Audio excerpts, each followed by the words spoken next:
Sara Sanggita Dama. Saya dari Prodi Pendidikan Geografi Universitas Negeri Gorontalo. Saya akan menjelaskan materi tentang belajar dan pembelajaran. Baik, langsung saja. Saya akan menjelaskan materi pertama tentang belajar. Secara umum, belajar adalah suatu kegiatan yang mengakibatkan terjadinya perubahan tingkah laku. Definisi lain menyebutkan bahwa belajar merupakan sebuah proses yang dilakukan oleh individu tertentu untuk mendapatkan sebuah perubahan tingkah laku, baik yang dapat diamati secara langsung maupun tidak langsung, sehingga hasilnya berupa latihan ataupun pengalaman dengan lingkungan sekitarnya. Dalam belajar ada beberapa tahap. Yang pertama ada tahap acquisition atau tahapan perolehan informasi. Yang kedua ada tahap storage atau tahapan penyimpanan informasi. Dan yang terakhir ada tahap retrieval atau tahapan pendekatan kembali informasi. Ada beberapa ciri-ciri belajar. Yang pertama, belajar ditandai dengan perubahan tingkah laku. Yang kedua, perubahan tingkah laku ini relatif permanen. Terus ciri yang ketiga ada perubahan tingkah laku, di mana perubahan tingkah laku ini tidak harus kita amati secara langsung pada saat proses pembelajaran berlangsung. Dapat disimpulkan, kata kunci dari belajar yaitu perubahan perilaku. Dalam hal ini, Benjamin S. Bloom mengemukakan perubahan perilaku yang terjadi sebagai hasil belajar meliputi 3 perubahan. Yang pertama, kawasan atau domain kognitif atau cognitive domain merupakan kawasan yang meliputi aspek-aspek intelektual berupa pengetahuan, pemahaman, penerapan,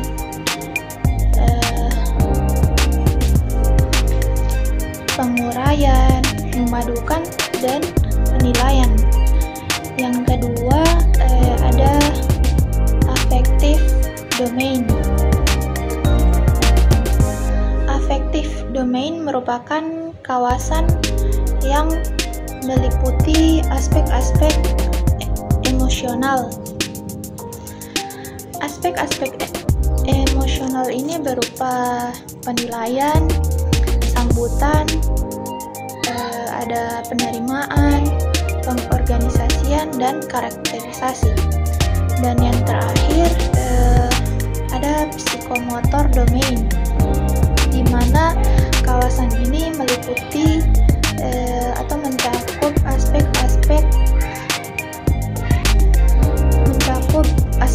keterampilan. Aspek keterampilan ini meliputi kesiapan, meniru,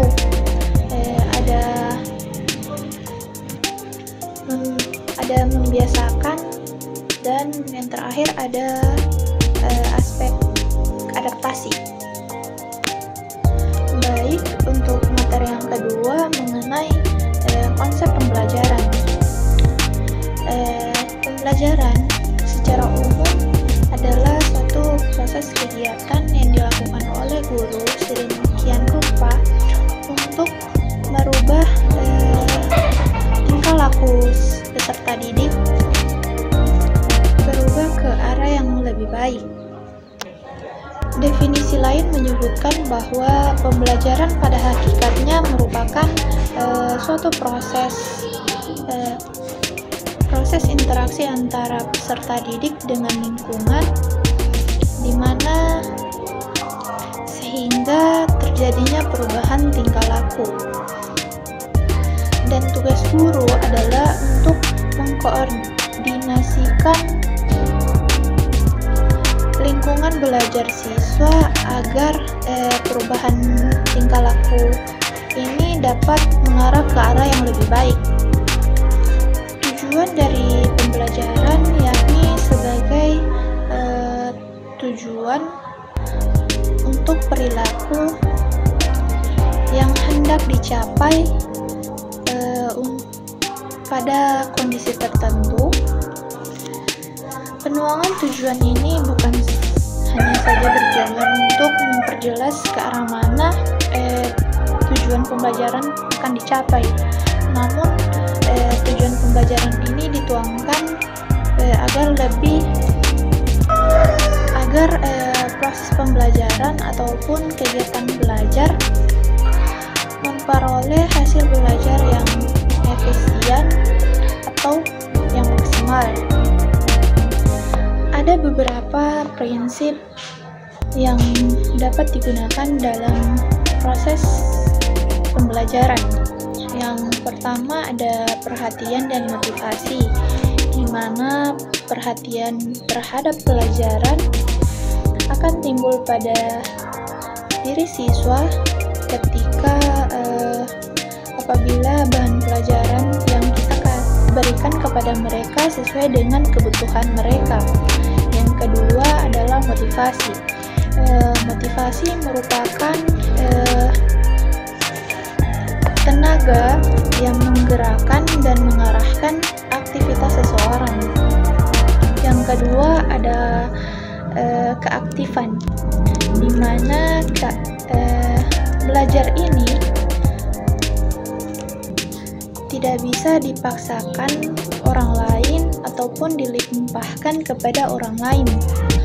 Belajar hanya mungkin terjadi apabila siswa ataupun peserta didik tersebut mengalaminya sendiri. Prinsip yang ketiga ada prinsip keterlibatan langsung atau pengalaman.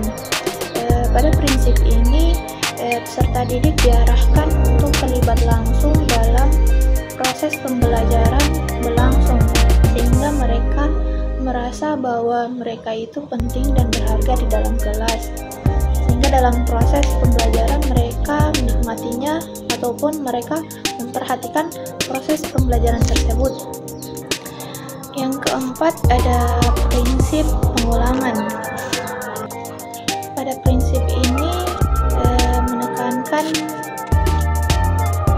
pentingnya pengulangan untuk melatih daya-daya yang ada pada manusia seperti daya mengingat, daya berpikir, daya menangkap, daya mengamat, dan sebagainya. Prinsip yang kelima adalah tantangan. Agar pada diri peserta didik timbul motif yang kuat untuk menghadapi atau mengatasi hambatan dengan baik, maka dalam materi pembelajaran juga harus menantang agar kiranya peserta didik ini bergairah untuk mengatasinya. Dan untuk prinsip yang keenam adalah balikan dan penguatan, di mana pada prinsip ini peserta didik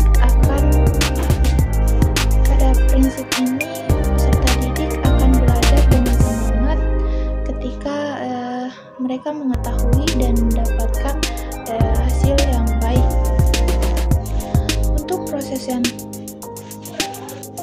Untuk prinsip yang terakhir yakni perbedaan individu.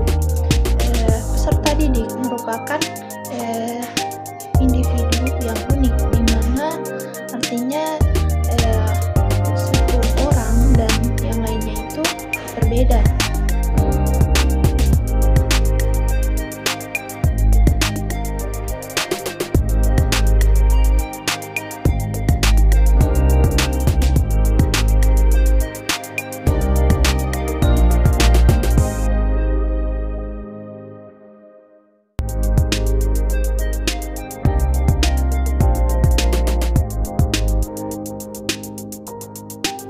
Materi yang ketiga adalah faktor-faktor yang mempengaruhi hasil belajar siswa, di mana faktor-faktor yang mempengaruhi ini ada dari faktor internal dan faktor eksternal.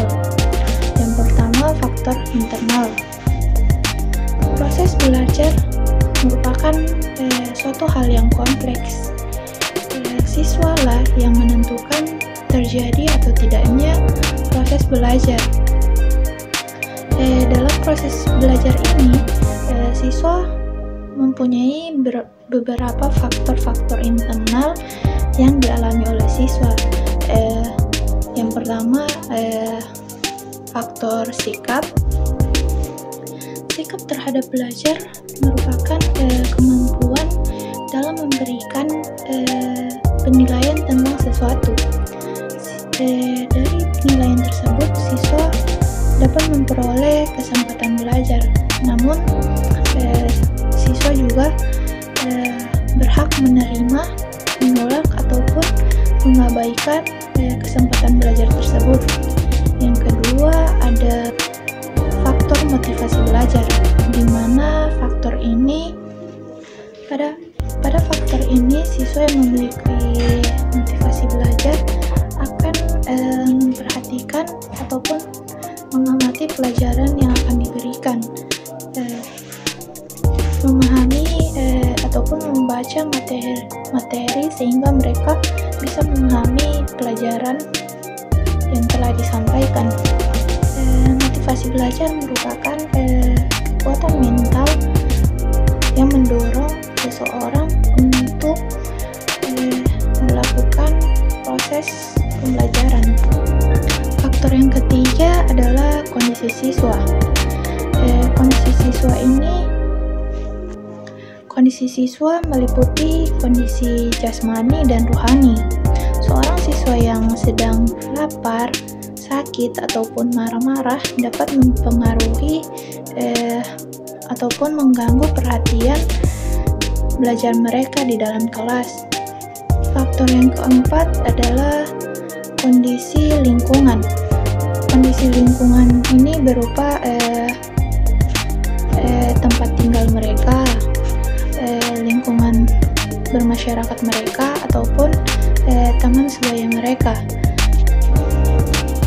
Unsur yang kelima ada unsur-unsur dinamis, belajar dan pembelajaran. Pada unsur ini, motivasi belajar ataupun pengalaman belajar dengan teman sebaya merupakan atau sangat berpengaruh terhadap motivasi dan hasil belajar siswa. Faktor yang keenam adalah upaya guru dalam membelajarkan. Guru adalah pendidik yang berkembang. Sebagai pendidik, partisipasi dan contoh teladan yang baik merupakan salah satu upaya dalam membelajarkan siswa. Upaya dalam membelajarkan siswa ini terjadi baik itu di lingkungan sekolah maupun di luar sekolah. Faktor yang ketujuh adalah konsentrasi dalam belajar. Untuk memperkuat perhatian konsentrasi belajar pada pembelajaran yang akan dibawakan di kelas, guru perlu menerapkan ataupun menggunakan berbagai macam strategi belajar mengajar, serta guru perlu mengatur waktu belajar dan selingan istirahat. Faktor yang kedelapan ada mengolah bahan ajar.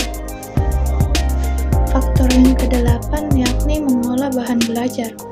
Mengolah bahan belajar merupakan kemampuan siswa untuk menerima atau memperoleh bahan ajaran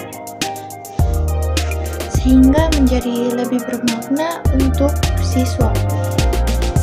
Faktor yang kesembilan menyimpan hasil perolehan siswa. Faktor yang kesembilan menyimpan perolehan hasil belajar. Menyimpan hasil perolehan belajar merupakan menerima isi pesan ataupun cara memperoleh pesan tersebut. Yang ke-10, faktor menggali hasil belajar yang tersimpan. Menggali hasil belajar yang tersimpan dengan cara mempelajari kembali ataupun mengaitkan dengan bahan ajar yang lama. Yang ke-11, faktor kemampuan berprestasi, di mana siswa telah mampu memecahkan tugas-tugas yang diberikan ataupun mentransfer hasil belajar mereka. Faktor yang ke-12 adalah rasa percaya diri siswa, di mana faktor ini dari segi perkembangan rasa percaya diri ini timbul berkat adanya pengakuan dari lingkungan sekitar. Yang ke-13, faktor inteligensi dan keberhasilan siswa, di mana faktor ini merupakan siswa mampu memecahkan masalah dalam belajar ataupun dalam kehidupan sehari-harinya. Faktor yang ke-14 adalah faktor kebiasaan belajar, di mana di dalam kegiatan sehari-hari ditemukan kebiasaan belajar yang kurang baik. Kebiasaan belajar tersebut berupa belajar yang tidak teratur, belajar pada akhir semester, menyia-nyiakan kesempatan belajar, datang ke sekolah hanya untuk bergengsi dan sebagainya. Dan untuk faktor yang terakhir adalah faktor cita-cita siswa, di mana dalam tugas perkembangan biasanya setiap anak memiliki masing-masing ataupun cita-cita yang beragam. Yang kedua, faktor-faktor eksternal dalam proses belajar. Yang pertama, guru. Guru adalah pengajar yang mendidik. Guru adalah pengajar yang mendidik. Ia tidak hanya mengajar tentang studi keahliannya, tetapi ia juga mengajar. Ia juga menjadi pendidik generasi mudanya. Sebagai pendidik, ia memusatkan perhatiannya kepada kepribadian siswa, khususnya pada kebangkitan hasil belajar, belajar siswa. Yang kedua, metode belajar, di mana metode belajar adalah suatu cara yang harus dilalui di dalam mengajar, di mana metode itu mempengaruhi hasil belajar siswa. Faktor yang ketiga, sarana dan prasarana belajar, di mana sarana dan prasarana belajar ini berupa gedung sekolah, laboratorium yang menunjang untuk proses pembelajaran mereka, buku-buku pelajaran, serta berbagai media pengajaran lainnya. Yang keempat, kebijakan penilaian. Proses belajar mencapai puncaknya pada saat proses hasil belajar siswa selesai, sehingga di situ terjadilah penilaian untuk hasil belajar siswa tersebut. Faktor yang kelima, lingkungan di sekolah siswa tersebut, di mana lingkungan ini sangat berpengaruh terhadap hasil belajar, di mana siswa-siswa tersebut membentuk kelompok-kelompok pergaulan atau kelompok-kelompok belajar yang bisa mempengaruhi hasil belajar mereka. Faktor yang keenam adalah kurikulum sekolah, di mana kurikulum yang dilakukan di sekolah merupakan kurikulum yang disahkan oleh pemerintah ataupun disahkan oleh yayasan-yayasan pendidikan. Kurikulum sekolah tersebut berisi tujuan pendidikan, isi-isi pendidikan, kegiatan belajar dan mengajar, serta kegiatan evaluasi dan evaluasi. Faktor yang ketujuh yakni cara orang tua dalam mendidik anaknya, di mana faktor ini sangat mempengaruhi hasil belajar anaknya, di mana orang tua yang tidak memperhatikan pendidikan ataupun kebutuhan anaknya dalam proses pendidikan dapat menyebabkan anak tersebut tidak atau kurang berhasil dalam hasil belajarnya. Faktor yang kedelapan adalah relasi antara anggota keluarga, di mana relasi antar keluarga ini dapat mempengaruhi belajar siswa, berupa hubungan antara orang tua dan anaknya, hubungan antara saudara ia dengan saudara-saudaranya dapat mempengaruhi hasil belajar tersebut. Yang kesembilan, faktor suasana rumah, di mana suasana rumah ini dimaksudkan dalam situasi atau kejadian-kejadian yang terjadi di dalam rumah.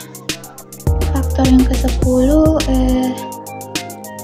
keadaan ekonomi keluarga.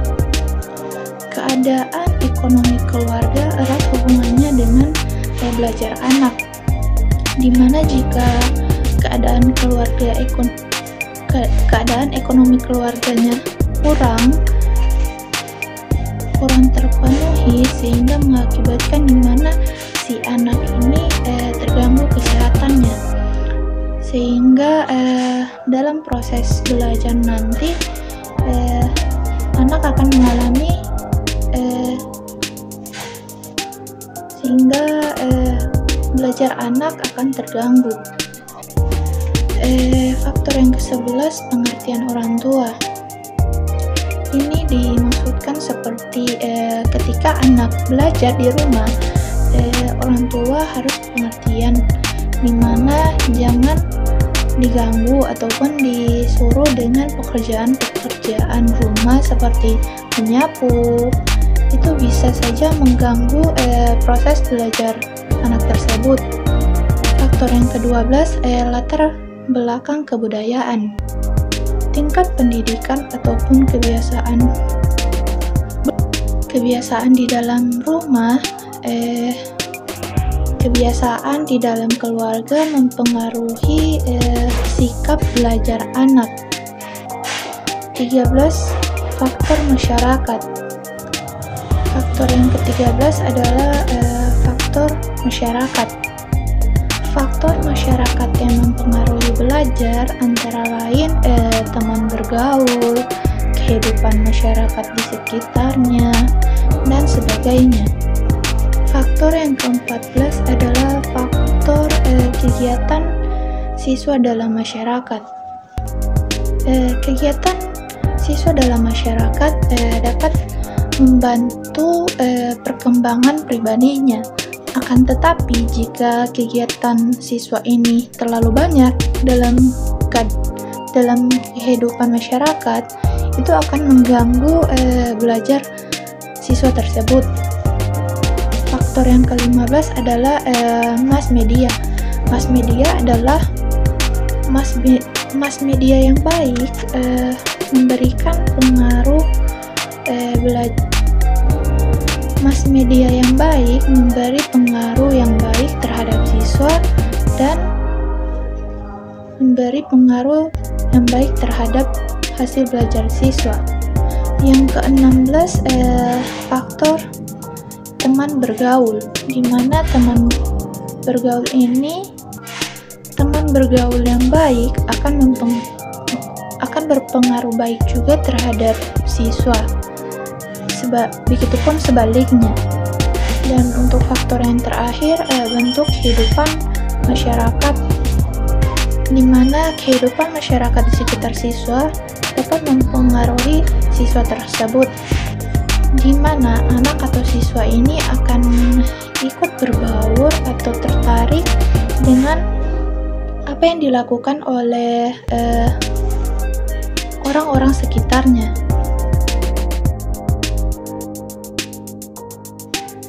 Dapat disimpulkan untuk materi faktor-faktor yang mempengaruhi belajar siswa, yakni ada dua. Yang pertama faktor internal dan yang kedua faktor eksternal, di mana faktor internal ini terdapat pada diri siswa tersebut atau terdapat pada diri peserta didik, yang mencakup motivasi belajar, sikap belajar,